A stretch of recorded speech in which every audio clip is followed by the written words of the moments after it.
Olá pessoal, tudo bem com vocês?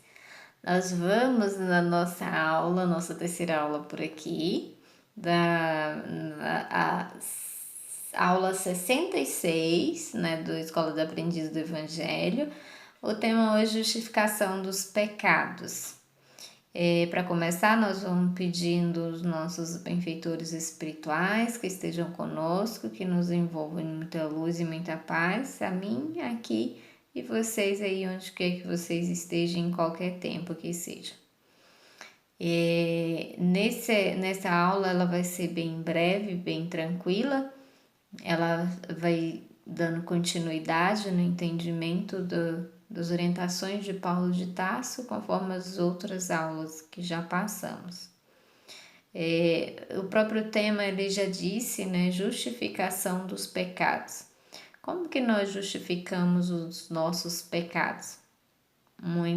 Existe um certo dogma, uma crença por aí de que Jesus ele veio para libertar, né, nós de todos os nossos pecados. Será que Jesus ele simplesmente por existir, por ele ter sofrido, foi morto na cruz e ele liberou todos os nossos pecados? Nós, na prática, sabemos que não é bem por aí, até porque todos nós continuamos com as nossas dores, as nossas vivências, os nossos sofrimentos e as nossas alegrias. E nós entendemos, e a estudo de hoje nos traz exatamente isso, de que nós somos responsáveis pelas nossas ações. E que o próprio Jesus nos disse, a cada um será dado segundo as suas obras. E unindo-se a isso, nós falamos na última aula 65, né, eu tive uma frase que eu disse, né, Deus não protege ninguém. Talvez essa frase ficou um pouco em aberto, mas nesse momento a gente fecha ela aqui, que é exatamente isso que Jesus da mesma forma, ele não privilegiou ninguém, e o próprio Jesus ele não foi privilegiado, né? Se Jesus com tamanha luz, com tamanho ser do bem, que o maior que nós podemos talvez se recordar da terra, ele não foi privado das dores, dos sofrimentos do mundo em que ele estava. Então nós também não seremos privados de tudo isso. E quando a gente fala Jesus morreu para nos salvar, e na verdade ele viveu para nos salvar, né? Ele trouxe para nós o entendimento do que é ser um bom ser humano. Existe o dogma de que o sangue de Cristo nos purifica dos pecados. Ele purifica a partir das nossas ações, né? Do que nós fazemos, do impulso que nós temos internamente para poder nos transformar. E é isso que a gente trabalha muito na Escola de Aprendiz do Evangelho, né? Essa escola maravilhosa, né? Que eu sempre digo isso, porque ela nos faz a voltar para dentro e entender exatamente que eu sou responsável, cada um de nós somos responsáveis por nós mesmos, pelas nossas ações, pelos nossos feitos bons e os não tão bons. Nós não podemos delegar a responsabilidade dos nossos feitos, dos nossos erros e inclusive dos nossos pensamentos.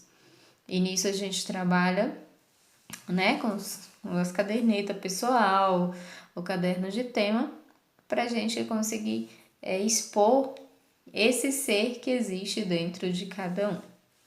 Trabalhar, reconhecer e entender, e não podemos terceirizar como se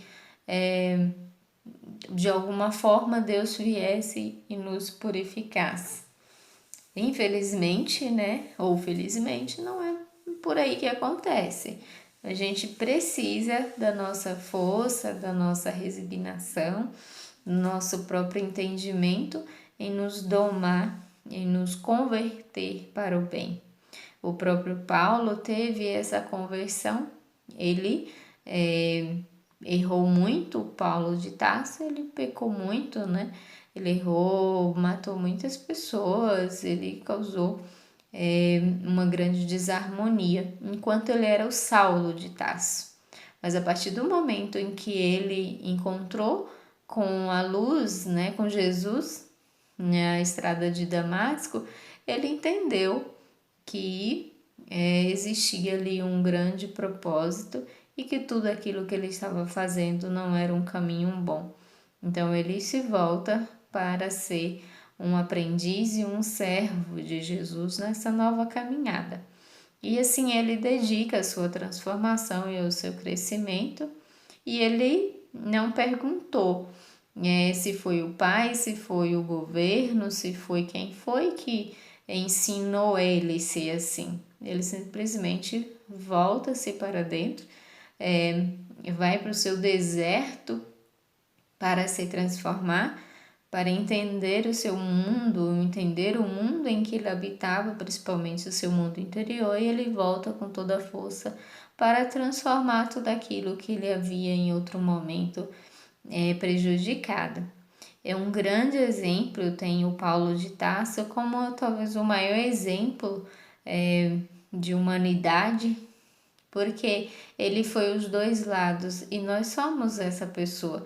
Nós temos o malzinho, né, a sombra dentro de nós, e nós temos a luz, há muita luz para poder iluminar a nossa vida, iluminar a vida do outro. Mas e qual que a gente escolhe? Qual que a gente alimenta mais? A gente precisa observar tudo isso. Paulo de Tarso, ele foi isso, ele foi aquele que perseguiu, que maltratou e que matou. Mas quando ele percebeu, falou, não, isso não tá certo, existe algo muito maior, existe algo esplendoroso aí que eu não tô tendo conhecimento e eu vou conhecer agora. Então ele volta, ele sai, ele não entra em culpa, ele entra em arrependimento e vai simplesmente corrigir. Ele passa a ser perseguido, né? Ele era um homem da lei, muito reconhecido, muito vaidoso, muito envolvido nos grandes elites da época, e ele simplesmente larga tudo e ele começa a entender o seu próprio mundo e ele volta a fazer apoio e a conversão aos cristãos. Ele foi talvez o maior pregador e quando eu falo pregador, não quer dizer só falar da boca para fora e ser um bom palestrante, não é isso. Ele realmente agiu, ele estava na casa das pessoas, ele estava orientando diretamente. Tanto é que tem o Evangelho, as epístolas que ele nos traz, todo o ensinamento que ele mandou para muitas pessoas, como a gente falou também nas outras aulas, os hebreus, os judeus, e eles nos direcionam até hoje, há quantos anos já se passou, e a gente continua recebendo as orientações de Paulo como se fossem vivas, né? Como se fosse agora. Então ele foi esse grande transformador, ele transformou uma grande região da Europa e foi até além, sabendo o tamanho da responsabilidade que ele tinha, sentindo quanto ele tinha atrás errado, né? Quantos que ele maltratou a vida, ele voltou refazendo, reconstruindo. Talvez muito daquele que sofreu nas suas perseguições já tinha desencarnado, só que ele foi fazer para quem estava vivo. A gente sabe que a lei de ação e reação não é somente contra aquele que nós fazemos o mal, mas contra o outro. Às vezes eu não tenho a oportunidade de reparar com quem eu fiz o mal, eu reparo com o outro que é desconhecido. Mas o que importa é a transformação que nasce dentro de cada um de nós. Então, essa ideia de que Jesus simplesmente morreu na cruz e nos salvou, talvez seja uma fuga da autorresponsabilidade de entender que eu sou responsável pelos meus pecados. Eu não posso justificar os meus pecados e entender que Jesus já perdoou. Jesus já perdoou, sim. Deus, antes de nós errarmos, Deus já nos perdoou porque Ele já entende todas as nossas ações. Nós já somos desde sempre perdoados por Deus. Só que na natureza existem as leis de ação e reação, as leis de reencarnação, a lei de amor, a lei de trabalho e acima, talvez de tudo, a lei de amor que rege todas as leis.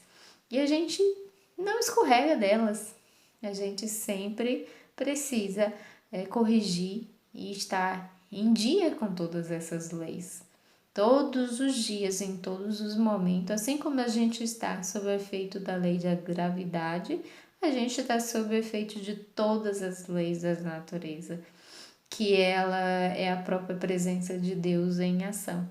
Então nós precisamos assumir isso, trazer para a gente essa força, entendendo que nós somos corresponsáveis pela nossa realidade, né? Então, no estudo também nos traz, somando a tudo isso, o poder da fé que nós naturalmente temos em nós e precisamos incentivar e valorizar. A fé, como diz Paulo, a fé sem obra é nula. Ele diz assim que também que a fé em si não é tudo. Na primeira carta aos Coríntios, 13:2, ele diz assim: e ainda que tivesse o dom da profecia e conhecesse todos os mistérios e toda a ciência, ainda tivesse toda a fé, de maneira tal que transportasse os montes e não tivesse caridade, nada seria. Ele coloca como a caridade muito importante e realmente o é. Porque uma coisa é a gente ficar no campo do pensamento, achando que tendo fé, e na prática, muitas vezes a gente não tem essa fé toda.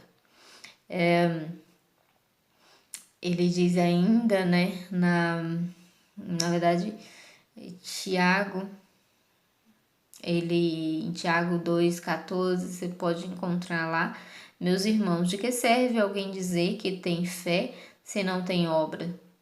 Porventura a fé pode salvá-lo? Assim também a fé, se não tiver as obras, é morta em si mesma. Então, quando a gente tenho fé em Deus, tenho fé em Jesus. Que bom que a gente tem fé em Jesus. Mas será que ela é aquela fé mesmo que suporta, que crê acima de tudo, de todas as coisas, de todos os acontecimentos? É aquela fé que, tá bom, eu tenho fé e eu confio, mas eu vou trabalhar porque é minha responsabilidade, eu vou fazer o bem porque é minha responsabilidade.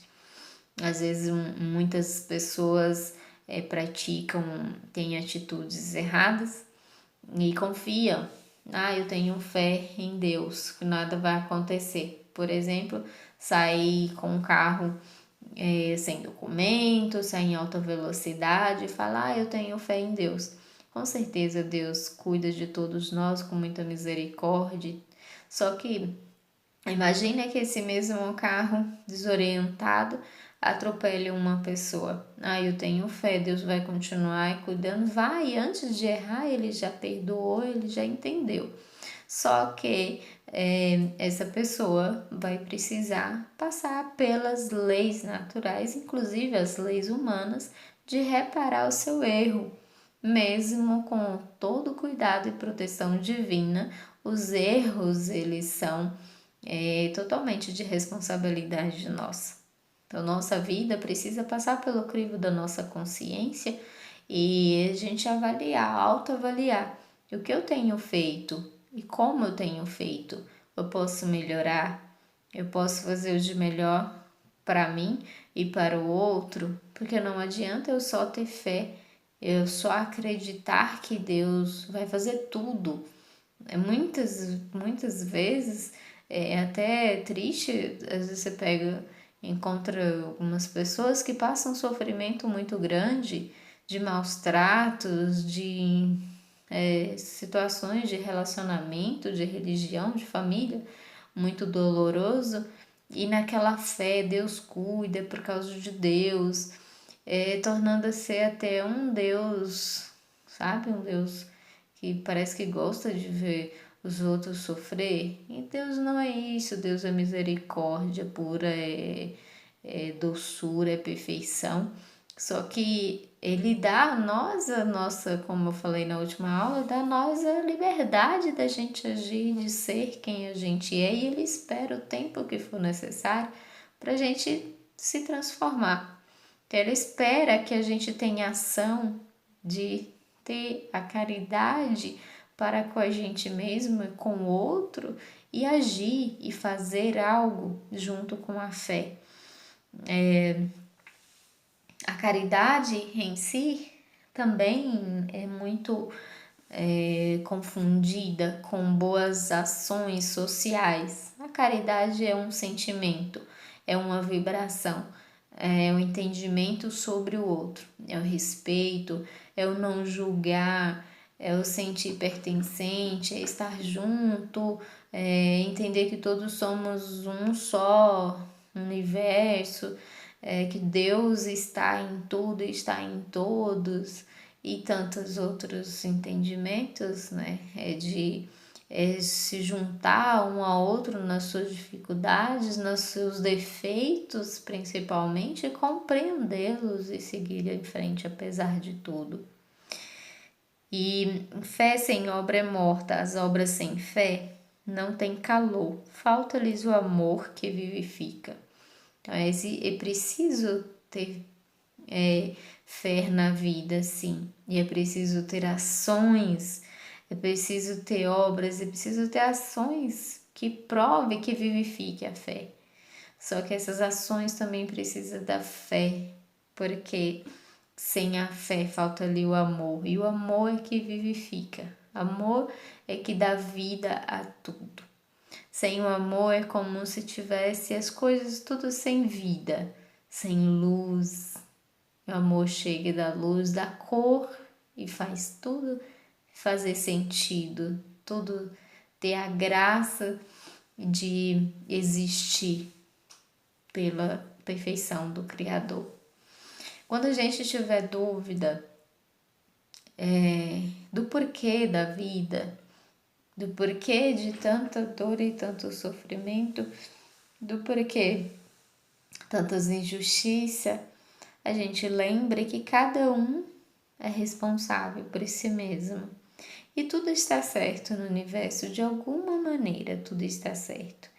E se há ainda uma falta de entendimento por nossa parte, provavelmente é porque nós precisamos entender e sentir um sentimento novo que ainda falta vivenciar e vivificar aqui dentro. A gente quer conceituar o mundo de Deus, o mundo espiritual, com as ideias, com os pensamentos, com o entendimento do mundo da matéria. É preciso a gente despir das nossas crenças materialistas e entender qual é o plano de Deus, qual a linguagem de Deus. Deus, ele sempre fala pelo nosso sentimento, pelo nosso sentir, pelo nosso agir. É o que a gente consegue chegar mais perto de Deus. Pela fé, a fé nada mais é do que um sentimento, uma confiança de que se eu entrego algo a Deus, eu não pergunto como que vai, eu confio que Ele está tomando todas as providências e muito melhor do que eu poderia tomar, do que eu poderia entender, porque Ele entende além de mim, Ele entende de todos e Ele entende além do agora, Ele entende do início ao fim.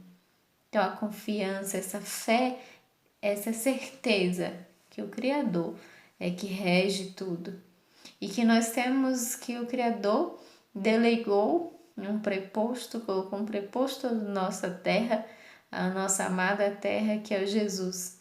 E Jesus, na sua mansuetude, na sua profunda caridade conosco. Ele está aqui no leme do Brasil, no leme, conjunto com Ismael, está aqui na terra, nos cuidando, fazendo de tudo pela nossa transformação, pelo nosso crescimento, pela nossa evolução. E Ele não desampara ninguém, Ele nos acolhe, nos ampara sempre, sempre, sempre.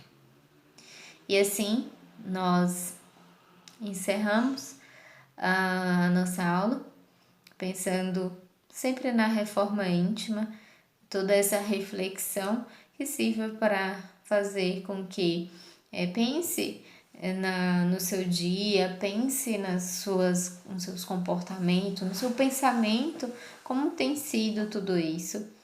E olhe para você, para dentro de você. O que eu posso ser melhor hoje? Como eu fui ontem? Como eu fui hoje, como eu posso ser melhor amanhã? Busque sempre essa reflexão. E a partir disso daí, confie, tenha fé na vida, tenha fé em Deus. Tudo está certo no universo de alguma forma. E para concluir, eu vou passar o tema 18. O tema 18 do caderno de tema é o culto de um Deus exterior, é um retardamento evolutivo. Repetindo, o culto de um Deus exterior é um retardamento evolutivo. Então, que Deus esteja no coração de cada um de vocês que assistiu até aqui, que acompanhou, que escreveu. É importante essa reflexão. Um beijo no seu coração e fique com Deus.